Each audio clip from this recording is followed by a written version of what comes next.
అందరికీ నమస్కారం. నాలాంటి గ్రామీణ కళాకారులను ప్రోత్సహించి మీ ముందు నిలబడే చేసినటువంటి మహానుభావులందరికీ ధన్యవాదాలు.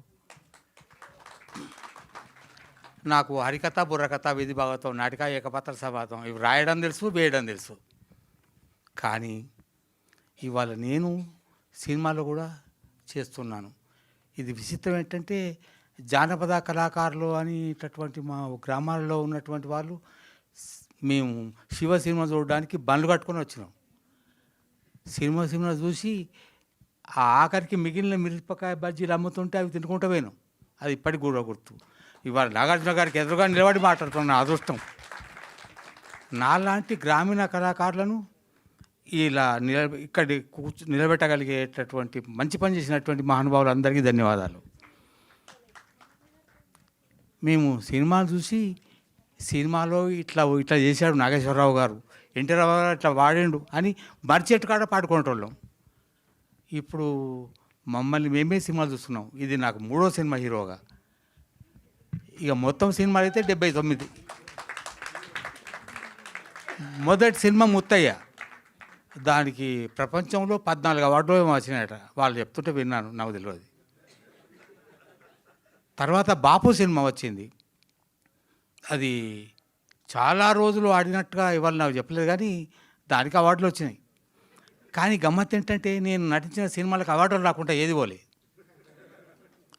అయితే అవార్డులు రావడం కాదు, నన్ను నమ్మి, ఈ శరీరాన్ని నమ్మి, ఈ మోకాన్ని నమ్మి ఈయన హీరోగా పనికొస్తారని ఆలోచించి నా కోసం పెట్టుబడి పెట్టిన మహానుభావులు ఎవరైతే ఉన్నారో వాళ్ళందరికీ నమస్కారాలు. నాగార్జున గారికి నమస్కారం. నా శివ హీరో నా ఎదురుగా కూర్చున్నాడు.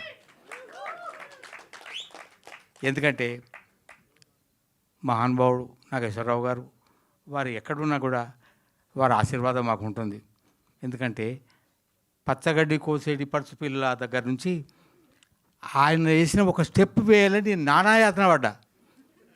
నాకు నేర్పినటువంటి ఆవునూరు సమ్మయ్య అనేటటువంటి ఒక పెద్దవాడు, ఆయన డాన్స్ బాగా చేసేవాడు.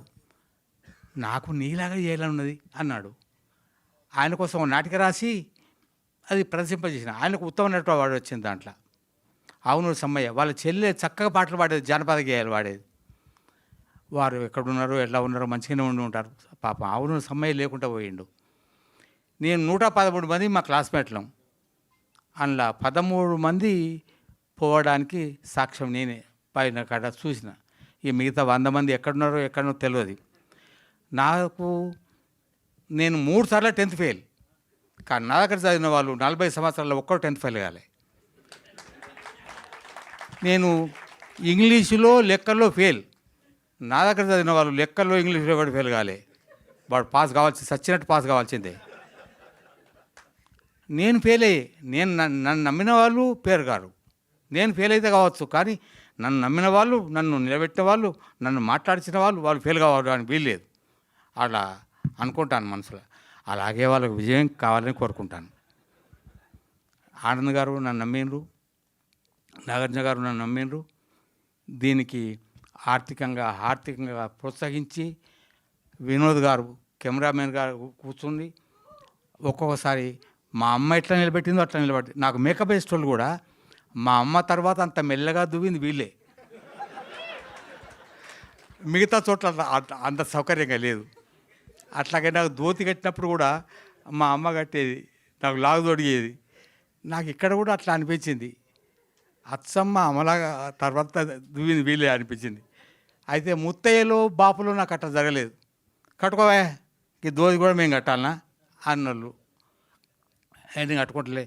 ధోతి కట్టడం నాకు రోజు జీవితం అంతా టీచర్గా ధోతి కట్టుకోవాలి, ఆ షర్ట్ వేసుకొని పోవాలి, తువాలు వేసుకోవాలి, బొట్టు పెట్టుకోవాలి. అవి లేకపోతే మేము టీచర్గా పరికరం అక్కడ. అలా జీవించినటువంటి వాడిని. జీవితంలో ఏది చేయాలనుకున్నానో అది చేశాను. నాకు శంకర్లింగం గారు మొదటి ప్రోత్సహించారు. మా జూపాక గ్రామస్తుడు శంకర్లింగం గారు. వారు ఆశాజీవి నాటకం వేశాడు. ఆయన సినిమా యాక్టర్ కావాలని కష్టపడి వచ్చాడు. హైదరాబాద్కి వచ్చి చాలా ఇబ్బంది పడి వెనక్కి వచ్చాడు. కానీ వారు నన్ను ప్రోత్సహించినటువంటి వాళ్ళు వారొకరు అరుట్ల రంగాచార్యులు గారని మా మాస్టారు. వారు నాకు కవితలు రాయడం, నాటకాలు వేయడం నేర్పించారు. మా సార్లందరూ కలిసి నాటకాలు వేశారు. గమ్మత్ ఏంటంటే ఒకసారి మా రామరత్న సార్ అని నెహ్రూ గారు తన 18వ ఏట తన అయ్యుడు బాలబాలికలతో కలిసి ఆడుకునేవాడు, అందువలనే ఆయన ప్రధానమంత్రి అయ్యాను అన్నాడు. సార్ 18వ ఏట నెహ్రూ గారు తన అయ్యుడు బాలబాలికలతో ఆడుకున్నాడా? మాతో ఆడుకోరు సార్, మేము కూడా ప్రధానమంత్రి ఆడుతాం అన్నాం. అంటే ఆయన తిట్టకుండా తిట్టిండు. దుర్మార్గుడా దూర్తుడా, నేను నెహ్రూ గారి చేత నువ్వు గట్లా అంటావరా అంటే, సార్ 18వ ఏట తన 7 బాలబాలికలతో ఆడుకునేవాడు ప్రధానమంత్రి కాకపోతే ఏమవుతాడు సార్? తిట్టండి సార్, మీరు ఎన్న తిట్టండి. ఆఖరికి ఆయన తెలుగు పరీక్ష జరుగుతుంటే నకల్ చీట్ అందించడానికి వచ్చి, ఇది ఒక్క పద్యం రాయరా పాస్ అవుతావు అన్నాడు. సార్ నేను 2 సార్లు ఫెయిల్ అయినా, ఇది 3వసారి. నేను ఫెయిల్ అయినా మంచిగా నకలు కొట్ట సార్ అని కొట్టలే, పాస్ అయినా. మొదటి 3 సార్లు ఫెయిల్ అయినా, 4వసారి పాస్. కనుక నకలు కొడితే బాగుపడలే, కానీ ఇక్కడ మాత్రం నటుడిగా నకలు కొడితే సక్సెస్ అవుతాం. మనకంటే ముందు చాలామంది ఉన్నారు, వాళ్ళు చెప్పితే చేస్తూ పోతే నటు అవుతాం. కానీ కొన్ని వినద్దు, కొన్ని కనద్దు, కొన్ని అనద్దు. వినిపించేది, కనిపించేది, అనిపించేది నిజాలు జీవితానికి పనికొస్తాయి, కానీ అబద్ధాలు కూడా జీవితానికి పనికొస్తాయి. కనిపించద్దు, అనిపించద్దు, వినిపించద్దు, అది ఇక్కడ పనికొస్తుంది. మహానుభావులు నన్ను బలగం సినిమాలో వేసింది చిన్న వేషం, నువ్వు ఇంక కొత్త బతికితే బాగుండాయి ఆ సినిమాలో అన్నవాళ్ళు ఉన్నారు. ఇప్పుడు చూడండి, దీనిలో మొత్తం బతుకుతా. బలగం సినిమాలో ఒక్క డైలాగుకే గంత అది చేసినావు, మొత్తం సవంత చూపెట్టావు. నేను ఎత్తుకపోతా అంటారు అందరూ, హీరో కూడా ఎత్తుకపోతాను నిన్ను అంటే. ఇప్పుడు ఎవరు ఎత్తుకపోరాయి నన్ను? మా దర్శకుడు ఎత్తుకపోవాలి ఇక్కడ దిగినాక. కానీ ఇప్పుడు అందరూ సినిమా చూస్తారు, నవ్వుతారు, ఏడుస్తారు. ఒకసారి మీ చెప్పిండ్రు, ఇప్పుడు ఇందాక విన్నాను, మీ అమ్మా నాన్నల గురించి చెప్పని అన్నారు. మీ అమ్మ నాన్న గురించి కాదు, మా తాత ముత్తాత గురించి దగ్గర చెప్తా. మా తాత గురించి తెలుసుకోవాలని కోరిక పుట్టి, మా తాత పేరు ఎల్లారెడ్డి, ఆయన భార్య పేరును తెలుసుకోవడానికి 4 రోజులు ప్రయత్నం చేస్తే ఆమె పేరు లక్ష్మీదేవమ్మ అని తెలిసింది. వాళ్ళ అవ్వగారు ఊరికి పోయిన, ఆమె ఎవరో తెలియని వాళ్ళు ఉన్నారు అక్కడ. ఆమె కొడుకు పేరు మల్లారెడ్డి, రామరెడ్డి, నాకు పూర్తి మర్చిపోతాను.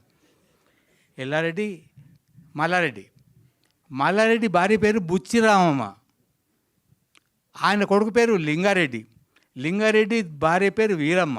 వారు నా తాతమ్మ. వాళ్ళ కొడుకు మా నాయన, ఆయన పేరు రాజిరెడ్డి, మా అమ్మ పేరు సుశీలమ్మ. నేను సుధాకర్ రెడ్డి, మా ఆవిడ పేరు శారద. ఇక్కడ వరకు తెలుసు. ఇక అంతకంటే ముందు పోతే ఇక నేను పోతే తెలుస్తుంది. ఇప్పుడు తెలియదు నాకు. అయ్యా, ఈ పల్లబుర్స అనే సినిమా పేరు పల్లబుర్స అన్నోళ్ళు ఉన్నారు. కానీ ఈ సినిమా చూసి ఈ పల్లబుర్సు మనం మర్చిపోయినావా, పల్లబుర్సు ఇన్ రాలేదా నాకు అనుకోవటంలో ఇప్పుడు చూస్తారు. పల్లబుర్సు కూడా సినిమా పేరా అని అర్థం చేసుకుంటారు. ఈ పల్లబుర్సు కనిపించేది చిన్నగానే ఉన్నది, అనిపించేది, వినిపించేది, అనిపించేది ఇంకా వేరే చాలా ఉన్నాయి. అది ఇప్పుడు నేను చెప్పలేను, మీకు తెలుసు. కనుక హీరో శివ గారు, మా నాగార్జున గారు, వారే ఇక్కడ ఉండి నాతో మాట్లాడిస్తున్నారు. వారు నన్ను హీరోగా నిలబెట్టినరు, కనిపించేలాగా, అనిపించేలాగా, వినిపించేలాగా చేసినారు. మా అమ్మాయి నాతో కష్టపడి తీసుకొస్తుంది ఇక్కడికి. అమ్మ దిగుదాం, మాట్లాడాలి. అయ్యా, నాకు దర్శకత్వం అక్కడ కూడా వస్తుంది. కనుక పెద్దలందరూ కూడా మన్నించాలి. నేను మాట్లాడాలన్నది చాలా 40 సంవత్సరాలు డిమాస్టర్గా పనిచేసిన కదా, మైకు పట్టుకుంటా వదలకుండా మాట్లాడిన వాడిని 40 సంవత్సరాలు చాలా కష్టపడ్డా. అది ప్రైవేట్ స్కూల్ కనుక 60 సంవత్సరాలు కాగానే దీపం అన్నారు. 2016లో రిటైర్మెంట్ అయినా. రిటైర్మెంట్ అయ్యాక నాటకాలు వేసేవాడిని, నాటకాలు రాసేవాడిని, నాటకాలు వేయించేవాడిని, డాన్సులు చేసేవాడిని, డాన్సులు చేయించేవాడిని. కానీ అక్కడి నుంచి వచ్చినాక 2016 తర్వాత నేను నాటకాలు వేయడానికి వెళ్ళలేదు. నాటకానికి, సినిమాలకు అందంగా ఉండాలి, పొడుగా ఉండాలి, లావుగా ఉండాలి, స్పీడ్గా నడవాలి. ముసలు అయినాక ఎవరు ముసలు కాకండి, నడవలేరు. ఆ కష్టాలను అనిపిస్తున్నాయి, వినిపిస్తున్నాయి. కనుక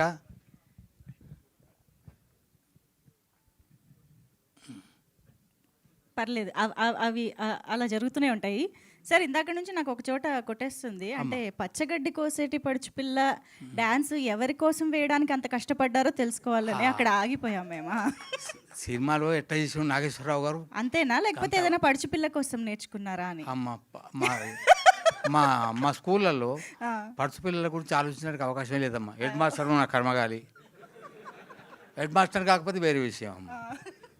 శిశు మందిర్లో పనిచేసే వాళ్ళు కానీ, ఆర్ఎస్ఎస్ కార్యక్రమాలకు వెళ్ళిన వాళ్ళు కానీ అటువంటి పొరపాటు తప్పు మాట మాట్లాడరమ్మా. కనుక దాంట్లో ఉన్న వాళ్ళు ఎవరికి ఇటువంటి ఆలోచన రాదు. అటువంటి స్కూళ్ళలో చదువు చెప్పడం అనేది కూడా అది అదృష్టమే, అది మంచి, చాలా మంచి పని. నాకు తెలిసి ఈరోజు సినిమాలాగే, అచ్చం సినిమాలాగే ఆయన ఎంత నవ్వించారో అన్ని మంచి మాటలు చెప్పారు. ఈ గోమతి గారిని చూడగానే మా స్టూడెంట్ ఒక గోమతి ఉన్నది. ఆమె ఇవాళ సినిమాలకు సర్టిఫై చేసేటటువంటి ఆవిడ. చూస్తుంటా తప్పకుండా. సూపర్, ధన్యవాదాలమ్మా. Thank you sir. నా మాటలు నేను ఎక్కడ మొదలుపెట్టానో, ఏం చేయాలో ఇంక చాలా విషయాలు చెప్పలేదు. పెద్దలకు నమస్కారం అనడం, ఉపన్యాసాలు ఎట్లా చేయాలనో చెప్పేవాను ఊకే. కానీ నేను అవన్నీ మర్చిపోయి, నేను ఇక్కడ మా హీరో శివ గారు ఉన్నారు కనుక వారి కోసం నేనేం చెప్పాలన్నా దబా అన్నీ చెప్పేసిన. కానీ వాస్తవంగా ఇది మొదలు పెట్టడం కాదు, ఇది ఎండ్ చేయడం కాదు. కనుక నన్ను మన్సార్ నాగార్జున గారు అందరు కూడా, పెద్దలందరూ కూడా ధన్యవాదాలు. ఉంటాను, మరి అవకాశం అయితే మళ్ళీ మాట్లాడతాను. చాలా చాలా అద్భుతంగా అన్నీ మాట్లాడారు. ఏదైనా సాధించడానికి వయసుతో సంబంధం లేదని నిరూపించి మా అందరికి ఇన్స్పిరేషన్ కూడా ఇచ్చారు. So thank you sir, thank you very much.